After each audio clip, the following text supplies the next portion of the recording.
And we're live. It is Monday, December 30th, 2024, this penultimate day of the year of our Lord 2024, 12 o'clock p.m. Eastern Time. I was going to get that wrong reflexively, but I didn't. Look, it's 9 o'clock a.m. California time. The sun is shining. The birds are chirping. And it's actually pretty foggy, I got to tell you. Well, here the sun is shining, and I'm sure the birds are chirping. It's going to be a great effing day, and you are watching Dog Shirt TV, which is a revolution in morning television. And just to give you an idea of how much of a revolution it is in morning television, it today is taking place in the afternoon, literally 1 minute afternoon.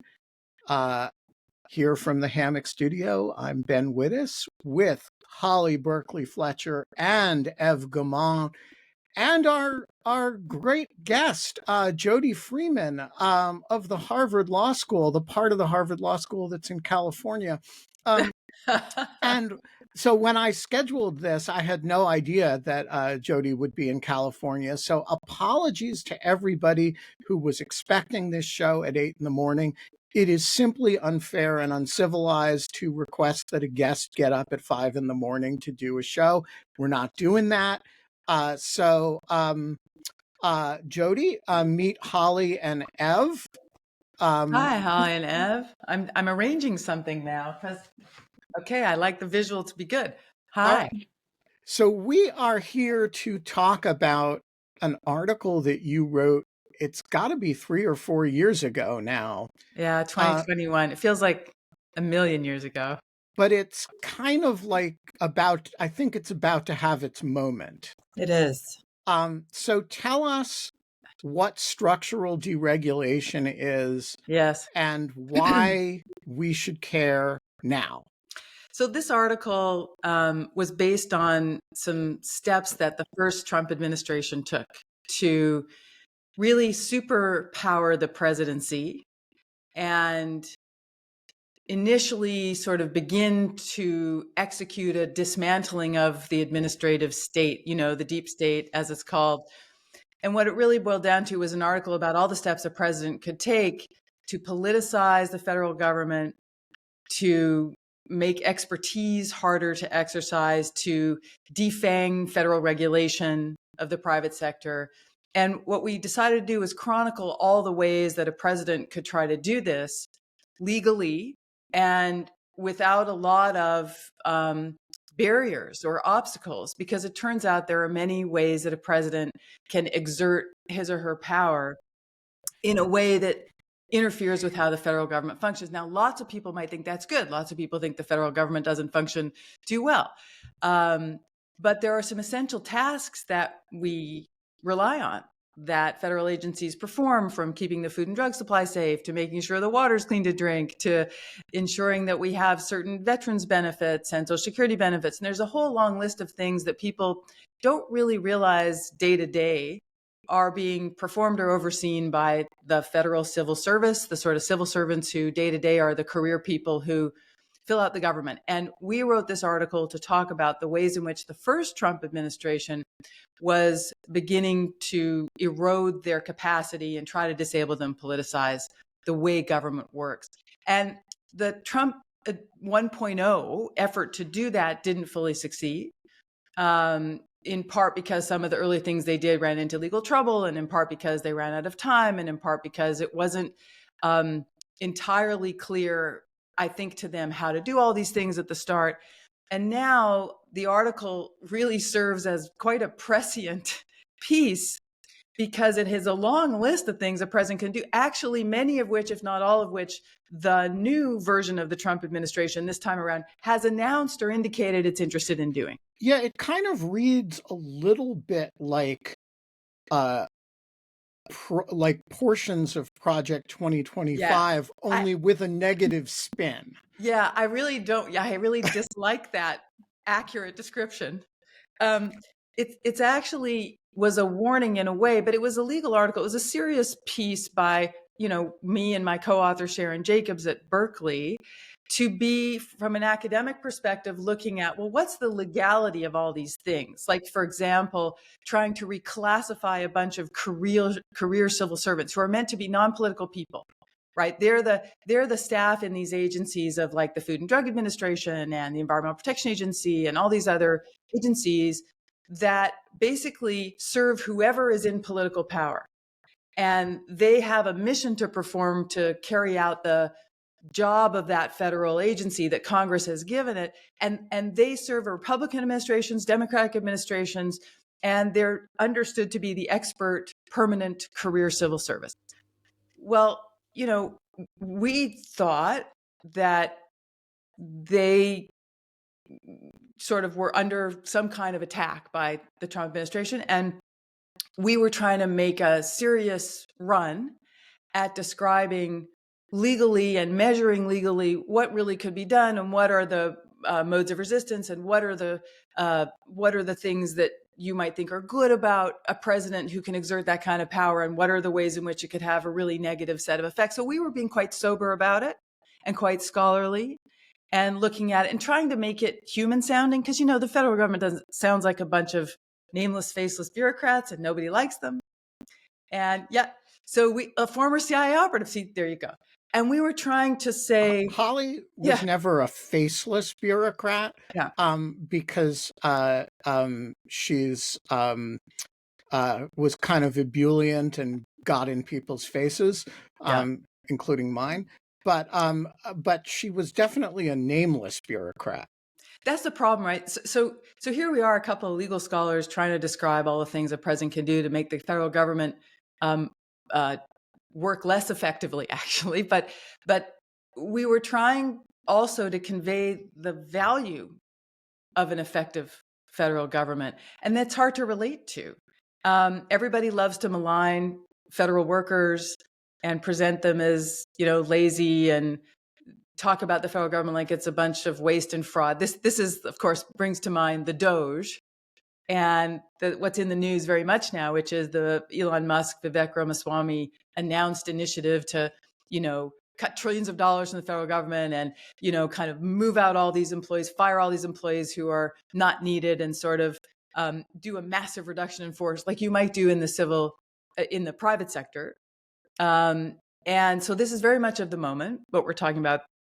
And there's almost no effort to humanize the federal government workers. They're talking about, they come in for all kinds of criticism, and they do a lot of really important things. And so anyway, this article was a legal scholar's effort to describe the things a president could do, but I think it was also a way of saying there are real risks and costs here, and there ought to be some legal checks on what presidents can do. And in the end, we concluded that the most important legal check is the United States Congress, not necessarily the courts. Yeah. So let's talk about the difference between what you guys call structural deregulation and substantive deregulation, which is what most people, when we think about deregulation, we think, okay, Jimmy Carter comes into office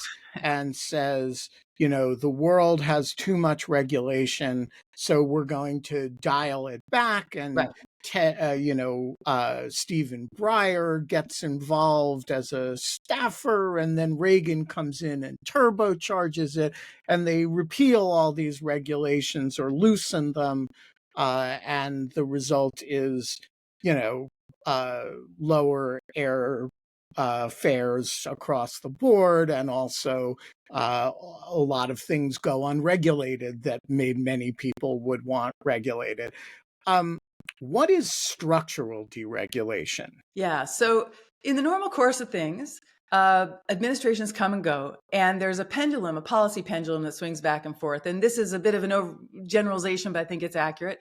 Democratic administrations might swing toward more regulation of the private market to try to correct for social harms, to try to correct for air pollution, water pollution, for risks to the food and drug supply, to try to ensure there's some guardrails around the financial system, to try to protect consumers. And so the pendulum swings typically in a Democratic administration more toward trying to curb the excesses of the market and put in place more rules. And business tends to react to that and think of it as unnecessary and costly. And when Republican administrations come in, the policy pendulum swings the other way. And we tend to get, as you just said, Ben, we tend to get deregulation, fewer rules, rolling back health and safety protections for workers, for the environment, for consumers, and so on the theory that that will unleash more private market activity and more competition and so on. So everybody has their theory of why they're doing what they're doing. And that policy swing is pretty predictable historically. And it's sort of like you win some, you lose some, your team wins and you get a few more regulations that you think are in the public interest, or the other team wins and you get fewer regulations and you think that's in the public interest. But when we talk about structural deregulation in this article, we're talking about something that feels more permanent and more of a deeper cut at the core capacities of these federal agencies to even use their expertise, to even garner and rely on science, to even keep on staff the people who have the experience and the institutional memory and know something about how regulating the financial sector works and how the market players behave. And if you core out those capacities, you fire those people who have the longest service and expertise. If you make it harder and put more obstacles in place to try to protect the public or consumers, you make the rulemaking process, regulatory process extremely difficult to execute. If you move people around the government and take people from one agency and stick them out in Timbuktu in a remote spot, so basically you're saying without firing them, we're not going to use you and we're going to make it impossible for you to have the life that you had, and most of them will, resign. What you're doing is permanent or long-term damage to the ability of these agencies to do their jobs. And that's what we mean by structural deregulation. It's harder to build back. It's easy to tear down, relatively speaking. And so it's not the normal pendulum swing, right? It's a much more drastic intrusion and curbing it's a wrecking of ball hitting the clock. That's kind of what so we're that talking the pendulum swing doesn't matter so much anymore. That's a theory. But unmute yourself, Holly. If you don't mind me jumping in, please. I have a couple. I have various perspectives on this. So first of all, I was almost 20 years in the intelligence community, which I believe legally is a little bit more insulated from some of this, although not completely by any means. I'm a little fuzzy on the intel community, for example, and the ability to Schedule F people, because there's just typically only two political appointments normally for something like the CIA, for instance. So I'm a little bit fuzzy on that. But one thing I did notice during Trump 1. But wait, can we pause on that? Yeah. Because I think the difference between the IC and other agencies is an interesting one here. Jody, you're really thinking about agencies with regulatory authority, right? I mean, does this idea, I think the idea that you're describing has application well beyond that. That is, you can really make a mess of the CIA by the same means that you're describing. It just wouldn't have regulatory impact. It would have analytical impact. Right. I mean, I mostly work on, agencies that regulate private sector. But what Holly's saying is really any federal agency, if what you do is this thing called Schedule F, that's a shorthand for a policy that Trump adopted in 1.0, but never had time to implement. And it was rescinded by the Biden administration. It really boils down to reclassifying career staff who have some protections for their jobs and for what can be done to them. They can't be fired at will, for example. They're meant to last across these administrations, as I said. What Schedule F would have done was reclassify them as politicals, which Holly was just getting to. And if you reclassify them that way, they lose all their job protections. They can be fired at will. And really that's designed to put in place, to clear out the people who may not be in line with your vision of things and put in place political loyalists. And that is what the Trump administration 2.0 is really talking about doing again, really doing this Schedule F thing. And Holly, you were saying that you weren't sure how, I don't know how that would play out in the intelligence community either, but maybe it could, they could politicize more of that.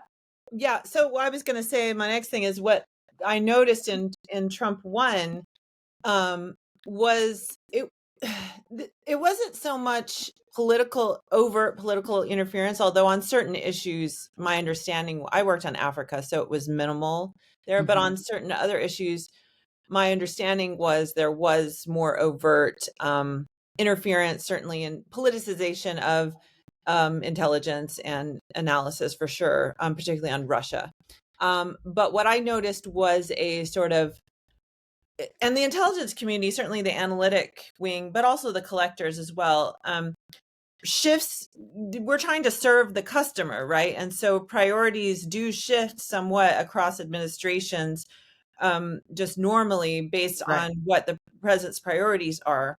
But in the case of Trump, what I noticed was shifts that were sort of against not just the normal American priorities, I would say, like longstanding, because until Trump, I would say there was a bipartisan, consensus generally on most or many foreign policy matters, not all. Of course, the Iraq War was an example of that, but a shifting of sort of priorities and I think, an kind of an obeying in advance, as sort of assumption of what the president's priorities would be, and a shifting away from longstanding things. Now, there was a correction as time went on, in cases where the Trump administration had no interest, people just sort of went back to their normal. But at the beginning, anyway, there was a shift in sort of focus and priorities, and some assumptions made about, okay, they're not interested in this, and so therefore we're not going to cover this, or what have you. So that's the main thing I noticed. I do wonder, again, there was minimal.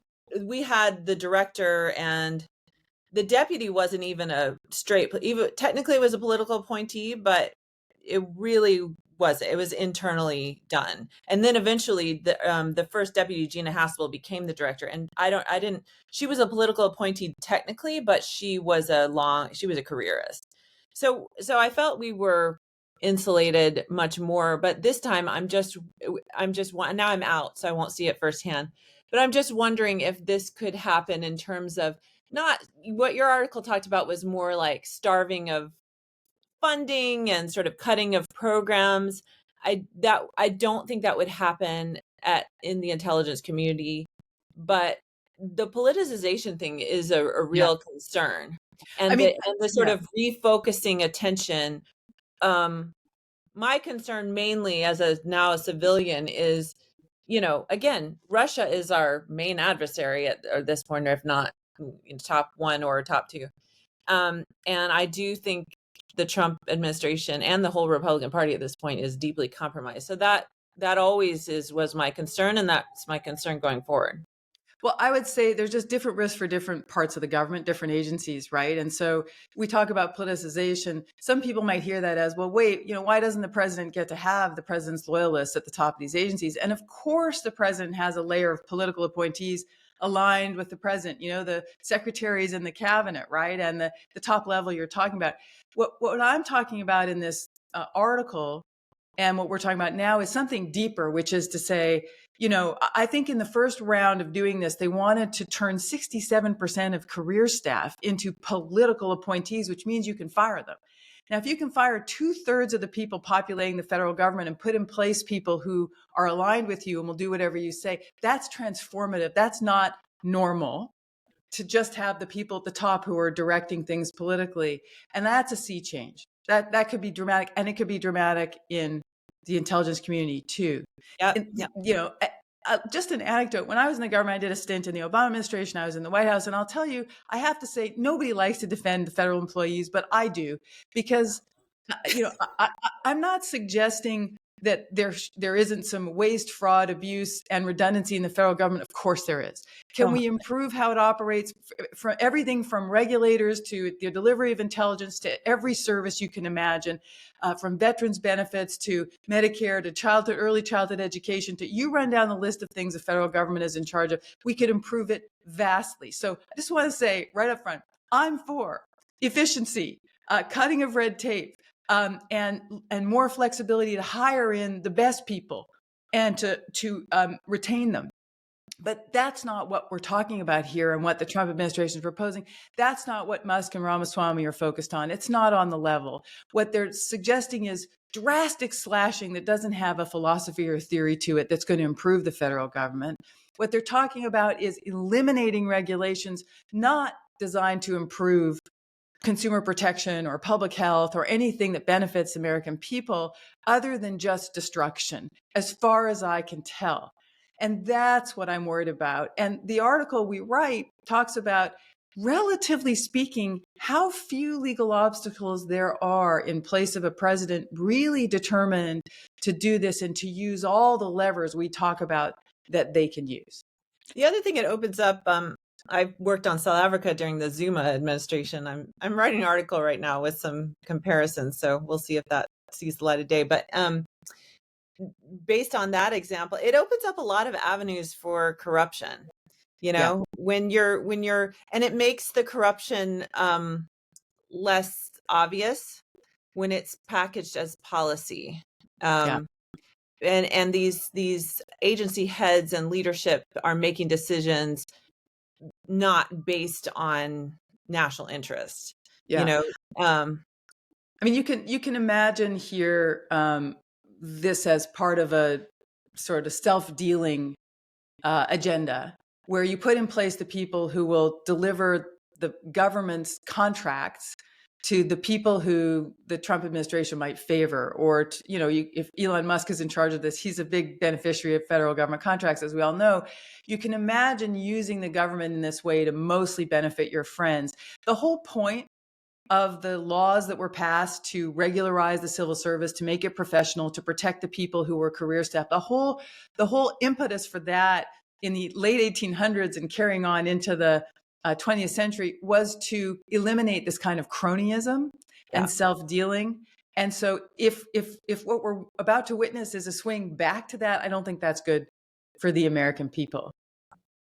Yeah, and the output performance is worse too. Like cronyism and good performance don't go together. Go ahead. Sorry. So I want to go talk a little bit about some of the legal impediments to this, because there aren't none. The Schedule F thing relies on an interpretation of the civil service law that is, I wouldn't say shaky, but it is contestable. And if you're going to slash the budgets of regulatory agencies, and you're going to do it without Congress, then you have to get into the Impoundment Control Act stuff, which the weight of the law does not actually seem to favor the Project 2025 position, although it's admittedly an open question of con law, and there are 6 justices who I think the anxiety about all this comes from the fact that we sort of see so far, we'll have to wait and see more, but so far a kind of unprecedented willingness to slash through and burn through norms, and to take legal positions that may be highly controversial and even against the weight of precedent, but to really just try things out to see and not worry about the destruction. And I think the notion that an administration could come along and say, yeah, we're going to test the courts on whether the president can impound appropriated funds. Oh, that's going to happen. Which is what I think the administration would need to do, right? They need to say, right, Congress has appropriated money for these agencies. We're not spending it. We don't. And so that would take some time to work itself out through the courts. Meanwhile, you've got, impounded money and agencies not carrying out their duties. So I agree with you, Ben. There are legal obstacles in theory, but what do you do with a determined president who says, I don't believe in these longstanding consensus-based understandings of constitutional limits on the president? I think you could imagine them saying the civil service statutes are unconstitutional because they constrain me and I have absolute Right. power as an under Article 2 of the Constitution. And that's my view of my power, and test that imperial view of Article 2 with this Supreme Court. And there might well be some sympathetic justices on this court for a highly imperial view of the presidency. So that's the risk. I want to go back, though, to something that I think he can do without the slightest fear of, I don't want to give him advice, but I'm pretty confident that the transition people are not watching Dog Shirt TV, though they should, and they should come on Dog Shirt TV to discuss these matters. But I'm pretty sure they're not. But it seems to me that the easiest way to effectuate structural deregulation is by creating an atmosphere for career officials that they don't want to stay.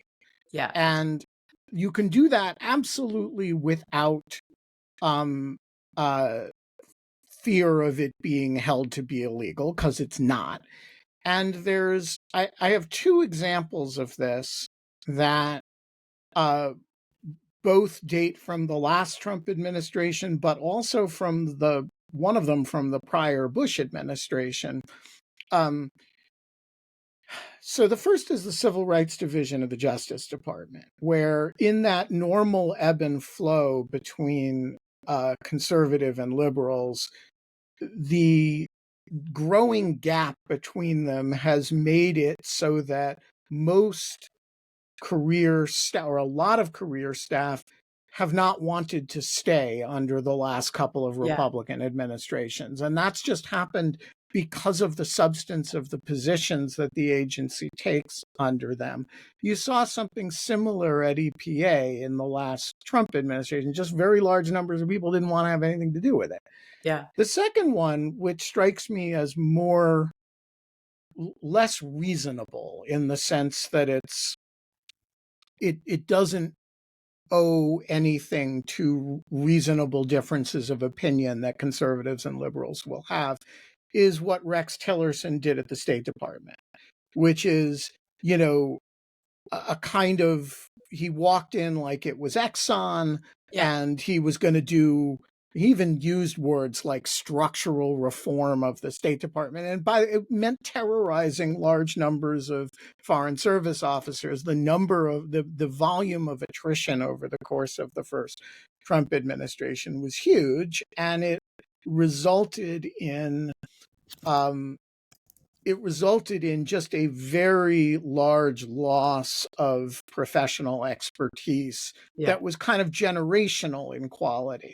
And so my question is, how much do you, to effectuate the structural deregulation that you're talking about, I'm going to use a super technical term here. Yeah. How much more do you need to do than just be a real asshole? So without endorsing your term, let me just say, there are a lot of people in the federal government quite terrified, not just because they could lose their jobs and their families depend on them. And, they normally would expect, as you say, to work in any administration and to carry out their missions. And now they're not sure whether there's going to be a campaign to fire everybody kind of thing. But they're also worried for their safety, actually, because, for example, Elon Musk posted the names of certain civil servants, many of which were in climate change related positions, as examples of people who they wanted to get rid of, who weren't needed. This sort of thing just exposes people to all kinds of abuse, as you know, online, on social media. But and they have they all seem to find their way to me. Yeah, real fears about their safety. So this is all apropos your comment. This is all about your comment, which is, if you make it scary enough to stay in the federal government, if you send out a kind of warning shot, and they're sending many warning shots, that you could be in for not just being fired, but for being exposed to a level of abuse and threat that would make your life extremely uncomfortable and scary, sure, there's a risk that lots of people who are really qualified, who you would want around advising you on how to make sure the planes land and the trains don't derail and the prescription drugs people take are actually safe, and the milk's not contaminated, and on we go. If you would really want those people around, the top people in the Justice Department, the top people in the intelligence community, if you want them around, then you can't send out terrorizing warning shots, right, that would lead them to leave en masse. So we'll have to wait and see how many will leave, how many will stay. But this all goes back to, I think, a problem, which is the public perception, I think, widely, that these folks, we should do without them. We can do without them. These aren't important people there. And there's sort of a general, I think, across the board devaluing of expertise, which has a lot of political roots, and we could talk about some of them. But this notion that we don't need expertise, that everybody's an expert, right? That science maybe doesn't matter. I mean, this kind of stuff is quite dangerous when you start letting policy unfold, right? Policies about vaccines and policies about things that really affect people's lives that they'll feel day to day. We will want some expertise in the federal government, and we will regret deeply coring it out, I think, but it will take some time to reveal itself. I'm actually wish there was more of a risk of people walking out en masse, because I mean, I realize the damage done, but I'm more afraid that people will just roll over based on what I've seen and talking to people and what it will take to leave, because a lot of people who go into the federal government, they're talented and they have some of them have very marketable skills, but if you go into the federal government, first of all, you go in originally to serve, which is, granted, the Trump administration could erode that for probably most federal workers. But also, it's a stability. People have built up a lot of the pension. You choose that career path, I think, in many cases because you value stability. And, in talking to many people, when I left, I resigned December 13th. And in talking to people after the election and like, where are they going to go? Where are they going to stay? And most people were just like, yeah, no, I can't. I've got kids, college, I hope I hope I'm not put into a terrible position because I really can't leave, or I really, don't want to leave. And it's actually quite, especially if you've been there a little while and you've sort of become accustomed to that sort of stability, it is kind of scary to walk out. Now, if they're doxing people and there are real threats and things like that, that could compel some people, that could scare people. Obviously, government workers don't make much money, relatively speak, to the cost of living. And so, having to deal with legal or protection or things like that, that could compel people. But again, it could also just scare them into shutting up and rolling over. And I'm just reminded of, again, not revealing anything I know, just from the Washington Post article on the whistleblower case, with the first impeachment. This analyst who was, my level lower than me, I think, analyst, who blew the whistle and actually did and paid the price. He was the one that was threatened and, had to get protection and all of that. The article made the point that, there were any number of managers above him and any number of other people who knew about this, who did not say anything. People with more power and more money than he did. And I just think, unfortunately, bureaucracy, I'm afraid that these bureaucracies are just going to cave at the end of the day. Ev. Well, I was going to say that, Jody, you seem to be fairly optimistic, and like reading your article in 2024, it's kind of hard to be. So I'm going to borrow something I heard on one of the many political podcasts I'm obsessed with, which is that I wouldn't say I'm optimistic, and I would say I'm cautiously pessimistic, which is sort of the perfect capturing of it. And really, what I tell my students right now, my law students at Harvard, who are in various stages of distress and concern, many of whom wanted to go into the Justice Department or other government posts. They want to contribute. They want to perform public service. They're committed people. They're worried about this problem, Holly, that you identified, that, they'll be asked to do things that in good conscience, they don't think is consistent with their oath to the Constitution. They don't think is consistent with legal ethics. They're worried about this. And we have to wait and see, of course, but this is what they're anticipating based on the very public statements of Trump and those around him.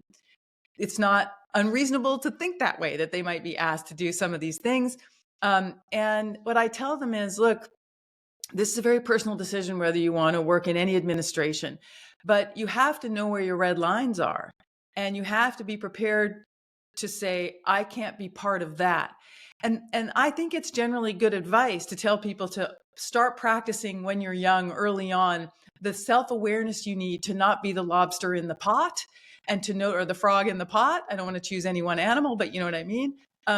So that you know when lines are being crossed ethically, whether internally or your ethical obligation to your profession or your oath to the Constitution or whatever it is, and you need to have the courage to leave. And it's good advice, but it's easy to say and hard to do. And for all the reasons you say, these are people with jobs and families that depend on these incomes. And they are public service minded, but they're also realistically can't just get up and leave. And when those above you don't set the example, it's very difficult. And I'm concerned that courage is in extremely short supply. I'm concerned that when someone as rich as Jeff Bezos engages in this sort of preemptive obeisance to the anticipated new leader, when we're witnessing some of the richest people in the world who ought to have the freedom to stand up, or at least, even if not to stand up, to at least not go and supplicate them, become supplicants, to at least take a step back and wait and see. They can't even bring themselves to do that, but instead are already preemptively committing themselves and saying things that are really quite outlandish, quite, incomprehensible optimism about the reforms he will bring. I mean, when you hear Bezos and others like him doing this, it's extremely discouraging. Because what signals does that send to people who don't have the resources, right? Who can't defend themselves if they're investigated? Never mind if people get prosecuted and, threatened with prison. It's just the investigation or threats, right? As Ben was saying, that sap the energy, that destroy careers, that cause embarrassment and distraction and huge amounts of money to defend oneself. And that in and of itself does the job. And so I'm very concerned about this problem of lack of courage and people just rolling over or putting their heads in the sand and saying, I hope this passes. I understand why, but those of us who can speak out and can monitor what actually happens, again, I keep saying we have to wait and see, but those of us who can in real time try to make this transparent and visible, a lot of this stuff happens invisibly. Nobody knows what's going on in the federal government. The public doesn't care. They have no way of seeing. So those of us in the legal community, in the public policy community with experience in the administration and government need to explain what's happening and why it's happening and why it matters to people. Do you feel like, to come back to the point about your students, do you feel like law schools are doing a great job at teaching students to express this kind of courage? It's a hard question to answer because it's not like there's a course on courage. Maybe there should be. Certainly we have a course that's really about ethics called professional responsibility, but I don't think we do a great job at that. I think we should be doing this in law schools and business schools and policy schools and in undergrad education and at community college and in high school and everywhere, talking about what it means to, be a responsible member of the society, what it means to be a responsible, law-abiding person when you work in any government capacity. And then in the professional schools, what does it mean to honor your professional obligations to be a lawyer, to follow the ethical rules and so on? We could do a much better job of that. I think in law school, we've always taken for granted, I think, normalcy in a sense. Sort of normal boundaries, norms we're now talking about norms in a way we never used to, because nobody busted through these well-established understandings that we follow the rule of law. We don't pursue overtly political prosecution of our enemies for no other reason than they did something, they put out a bad poll that we didn't like. which Trump is now. Although I'm all for prosecuting bad polling. Yeah, I mean, I just think it has to be a general principle. We would have laughed. We would have thought it was an article in The Onion to nominate some of these cabinet level nominees. We would have thought the glaring lack of expertise, this is laughable. Nobody, Republican or Democrat in the Senate, would vote to confer.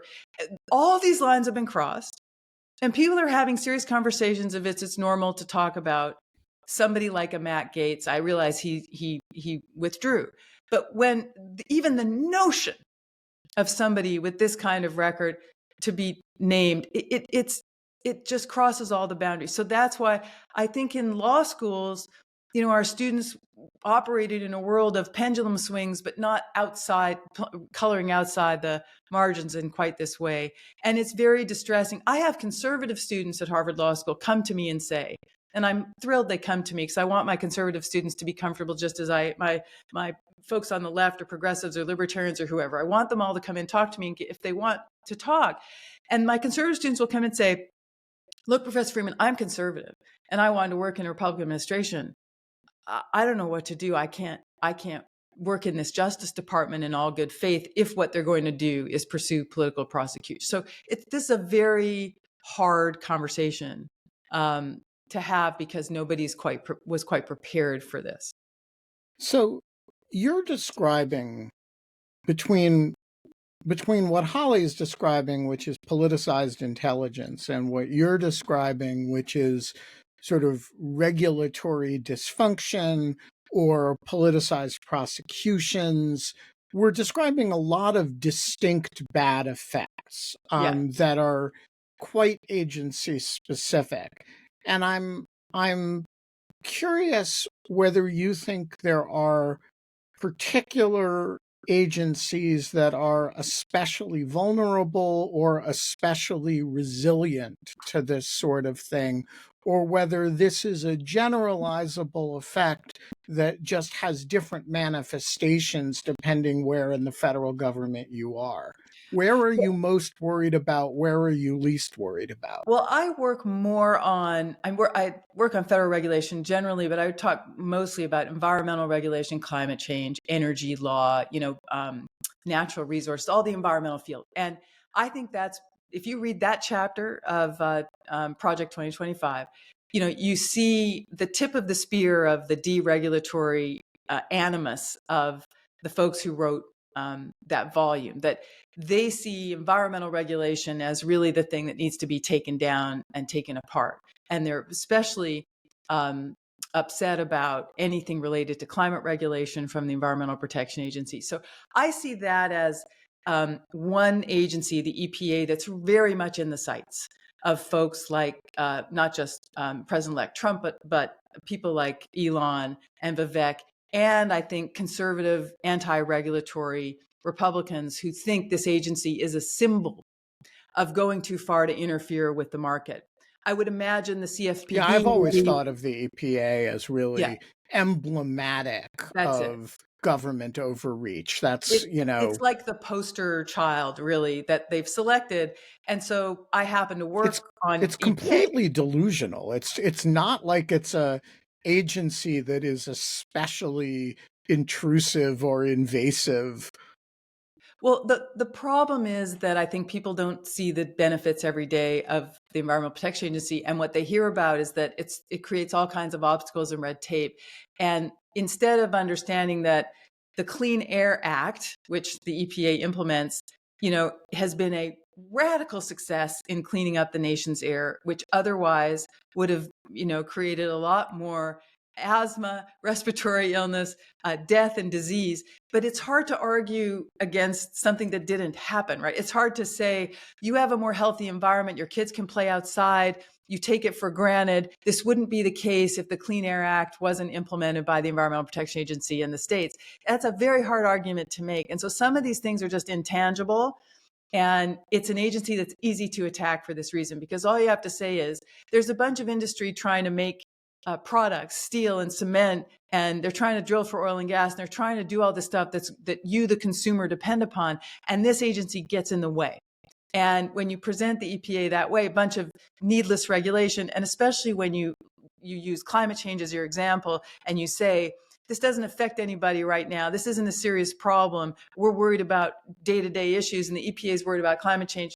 Now it becomes the sort of big target that you can put a laser focus on, and you can deploy the cultural antipathy toward the left at this really juicy target. And I think that's why EPA has very much become this emblem you talk about, Ben. And I think these strategies of impounding funds or not spending funds, or threatening to, using your power at the Office of Management and Budget, which nobody's ever heard of and nobody can pay attention to adopt these things like Schedule F and reclassify civil servants so you can fire them and move them around. This was done at EPA in the first Trump administration, sending senior level people, experts off into the hinterland so they couldn't perform their jobs.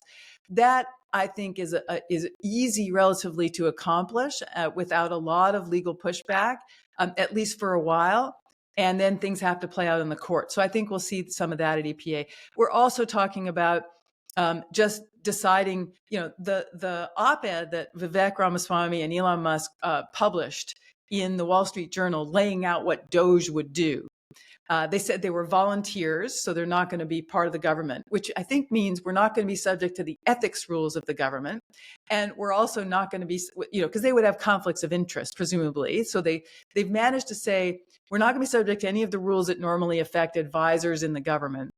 Yeah, I don't know how this doesn't get struck down on the Hillary Clinton healthcare task force decision model. There's a law called the Federal Advisory Committee Act. Again, nobody's ever heard of, nobody cares about, but it's supposed to structure who gets to give advice to the government, make sure they're balanced committees, and they are publicly, they have to take notes, they have to have a government representative on the committee, all this stuff to prevent exactly what we're talking about here, which is this sort of very slanted, one-way kind of advice from a few insiders that aren't checked by any procedural limits. But however they plan to do this, even if it's just to suggest all these things and expect the real government employees like Russell Vogt, who's going to be the director of OMB, to carry them out, that's one vehicle for doing this. I think what they are about, what they wrote about in the Wall Street Journal article was slashing budgets of the agencies drastically, right? Massive firings. But they also said there are two important Supreme Court cases. It's amazing to me that Elon Musk knows anything about Supreme Court cases. That's very impressive. And he cited two cases, one called West Virginia, one called Loper Bright, which nerds like me in the legal world and you, Ben, know about. And they said, under these two cases, the Supreme Court has made clear that a whole bunch of agency rules are no longer legal. And the president's we're going to help the president ferret those out. And we're going to use technology to help us, which I think means we're going to use AI to analyze which words, right, in certain rules raise red flags.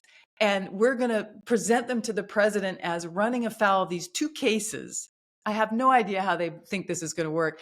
And the president will announce immediately he will suspend thousands of rules, which first of all is illegal. You can't. Okay. But you could imagine this being in an executive order that we've decided, we've set an AI out on this. They come up with 3,000 federal rules that we think presumptively don't align with the Supreme Court's recent decisions. And we, being good government people, don't want to enforce them. So we're suspending all of them. And you can sue us, try to sue us, but meanwhile, these rules aren't being enforced across the board. That's the kind of thing I'm talking about. That is outside the norms. Maybe it's clearly illegal to all of us, but getting that through the courts would take some time. Holly.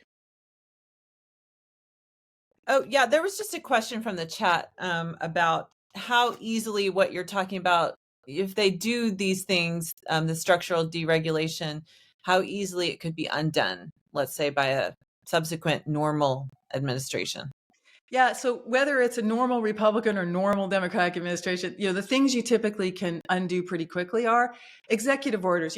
I think we all know executive orders are kind of like press releases. I mean, they don't by themselves typically have immediate legal effect. They often tell agencies what to do, and then the agencies have to do them. You can reverse executive orders with the stroke of a pen, right? anything that isn't formalized into a regulation, into a rule, that's just sort of informal guidance or informal memos, those things can be reversed immediately.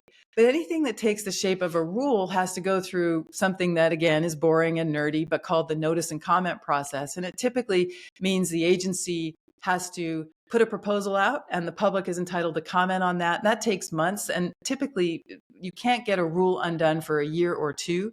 So that takes longer for any administration. And so there are a variety of sort of types of agency decisions that are easily reversed and types that are harder to reverse and require more process and more time. And that's how you handle these things in the normal course. So I think some of this deregulation I'm talking about can be reversed. But if we're talking about scaring off some of the most competent people, if we're talking about expertise, mocking science and driving the best scientists out, making it hard to get advice from outside scientists. If we're talking about what look like targeted vendettas against people who are perceived to be against the administration, and that creates a kind of fear throughout, or a new sort of understanding in an agency that this place isn't safe. Well, you can erode culture in a way that makes it much harder to build back. And that's what I would worry about. What about the Schedule Fs, switching positions to Schedule Yeah. F? Can you easily is that an EO or? That would probably be announced in executive order. They'd have to, I know this again sounds very nerdy, but there's an Office of Personnel Management, OPM, has a rule, a regulation in place about this. And the Trump administration would have to undo that rule in order to implement this politicization we're talking about, to implement Schedule F. But they could take, and that would take some time, right? That normally could take, they have to rescind the rule, put that out for public comment, et cetera. But what I'm suggesting is it's conceivable to just ignore all that process and say, this rule in the first place, this Office of Personnel Management rule, we're not bound by any of this procedure stuff. I'm the president. Article 2 says I get to do whatever I want. I'm just announcing Schedule F.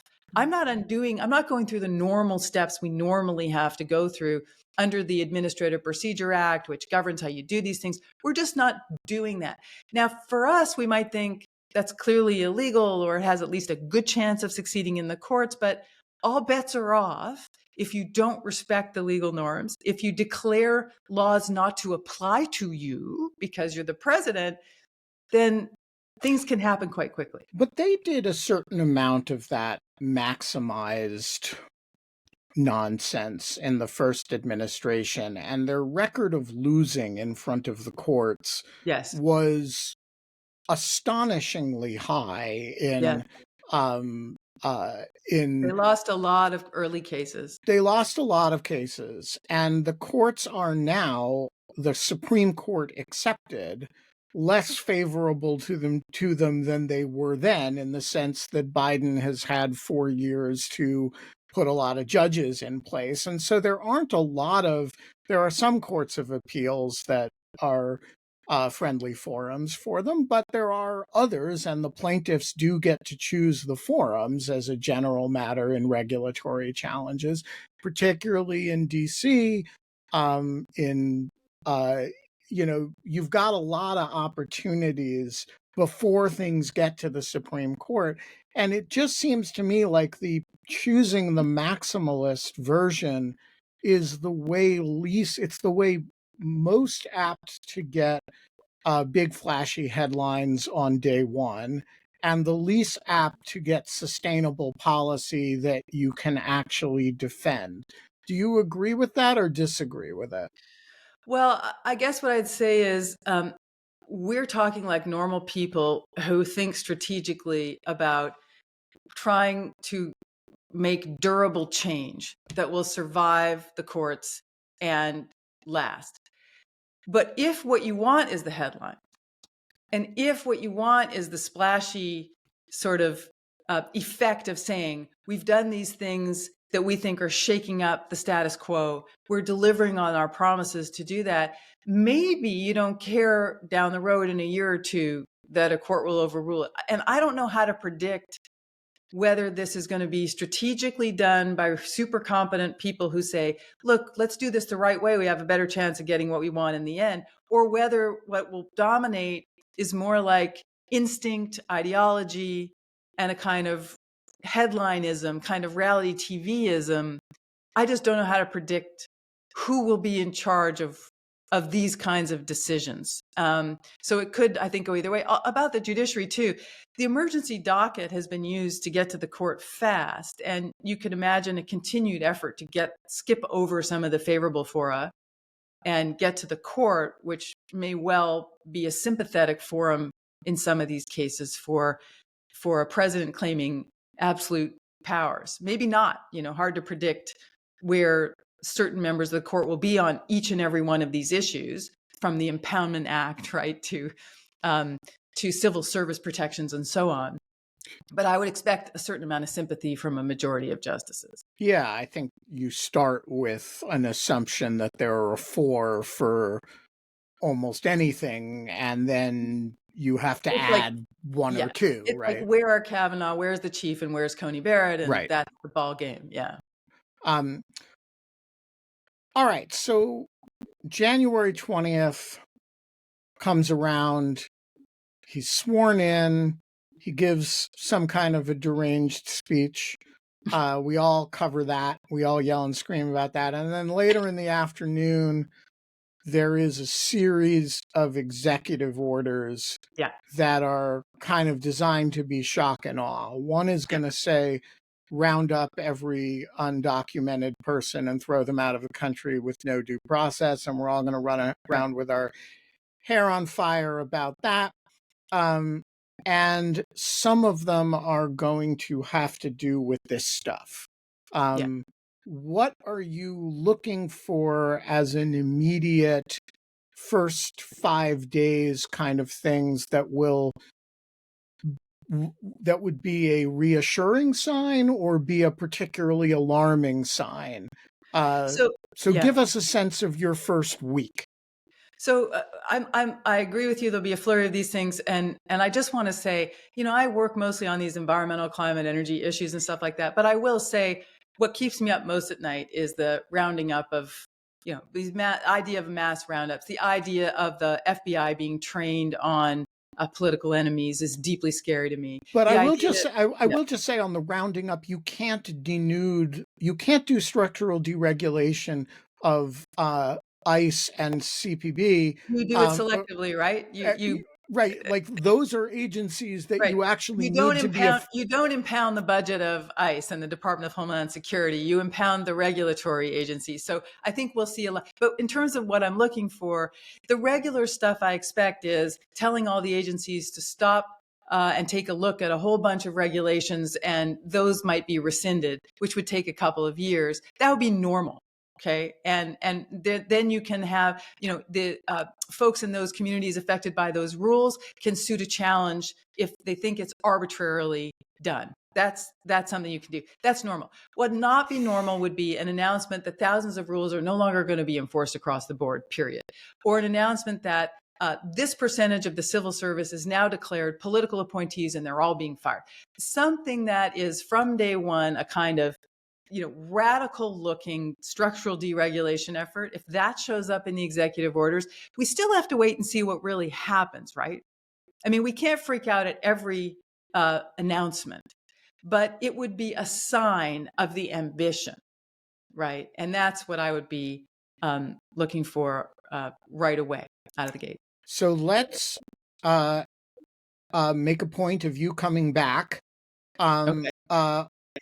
Not necessarily on the 21st, because we want to give him a week to do the first, but let's come back and read the Federal Register together, figure out what he's actually done. Something everyone wants to do. No, I love the Federal Register. I have nerd cred because I sometimes just read it, check it out, But let's actually go through the first week of agency actions and see how many of them are in the normal department and how many of them are in the freaking abnormal department.